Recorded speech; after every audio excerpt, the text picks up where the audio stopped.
and I believe that God plays all the parts. The purpose of the play? To transform man, the created, into God, the Creator. God loved man, his created, and became man in faith that this act of self-commission would transform man, the created, into God, the Creator. The play begins with the crucifixion of God on man as man, and ends with the resurrection of man as God. God becomes as we are, that we may be as he is. God becomes man, that man may become first a living being, and secondly, a life-giving spirit. I live, yet not I, but God lives in me. And the life I now live in the flesh, I live by the faith of God, who loved me and gave himself for me. God took upon himself the form of man, and became obedient unto death, even death on the cross of man, and is crucified on Golgotha, the skull of man. God himself enters death's door, the human skull, and lays down in the grave of man to make man a living being. God's mercy turned death into sleep. Then began the prodigious and unthinkable metamorphosis of man, the transformation of man into God. No man, unaided by the crucifixion of God, could cross the threshold that admits to conscious life.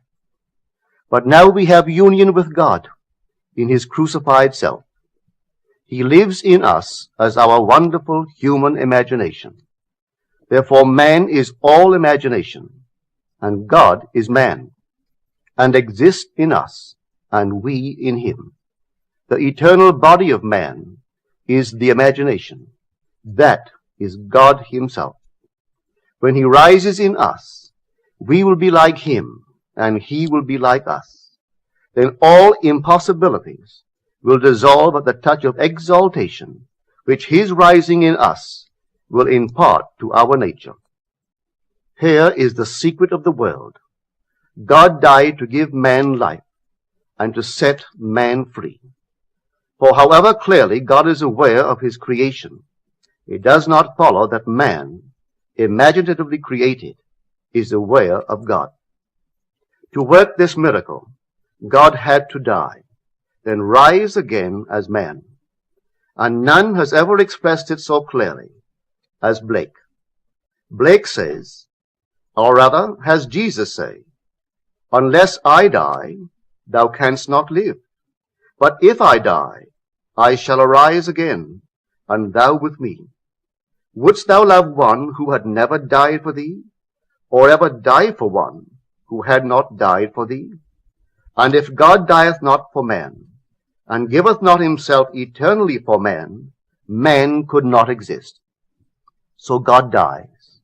That is to say, God has freely given himself for man.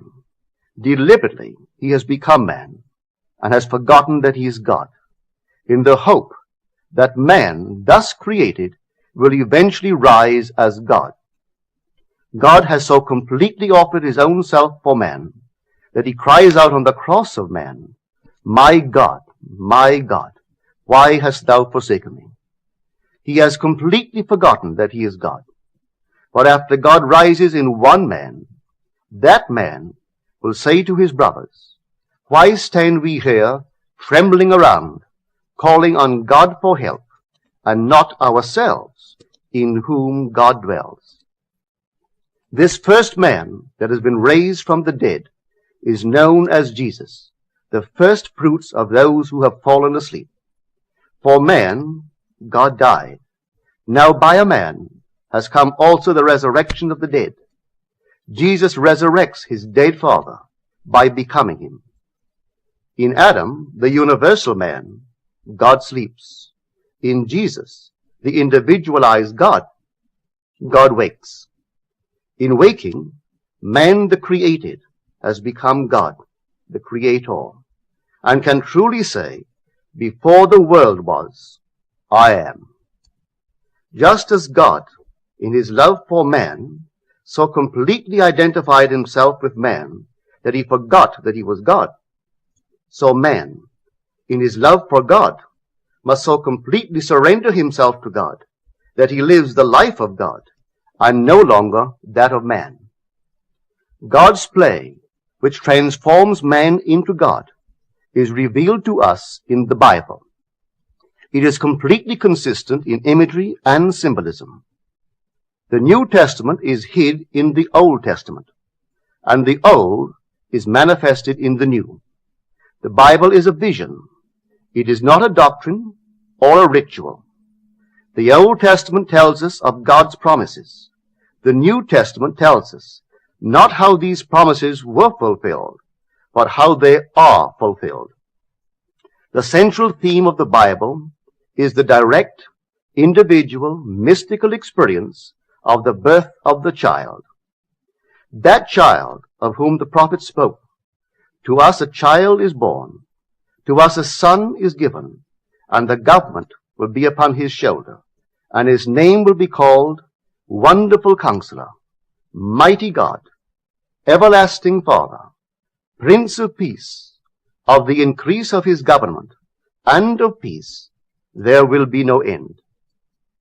When the child is revealed to us, we see it, we experience it, and the response to this revelation can be stated in the words of Job. I had heard of thee by the hearing of the ear, but now my eye sees thee. The story of the incarnation is not fable, allegory, or some carefully reasoned formula to enslave the minds of men, but mystical fact.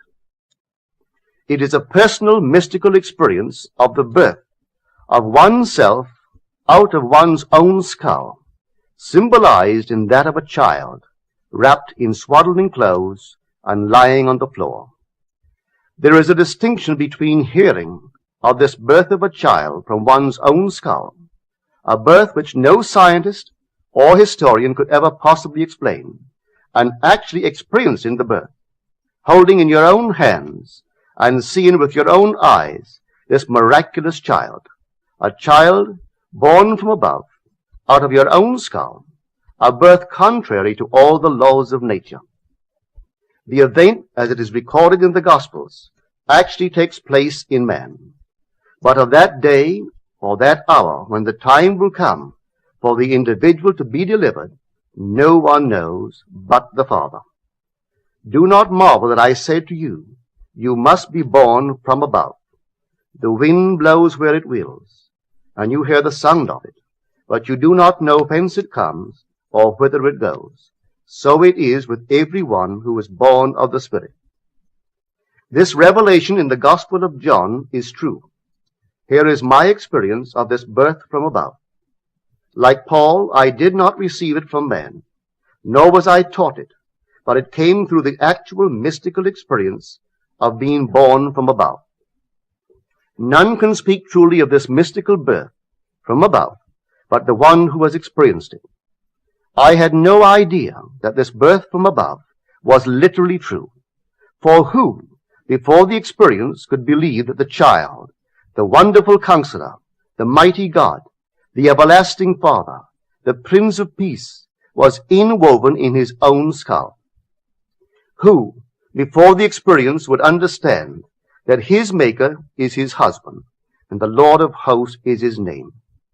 Who would believe that the Creator went in unto his own creation, man, and knew it to be himself, and that this entrance into the skull of man, this union of God and man, resulted in the birth of a son out of the skull of man, which birth gave to that man eternal life and union with his Creator forever?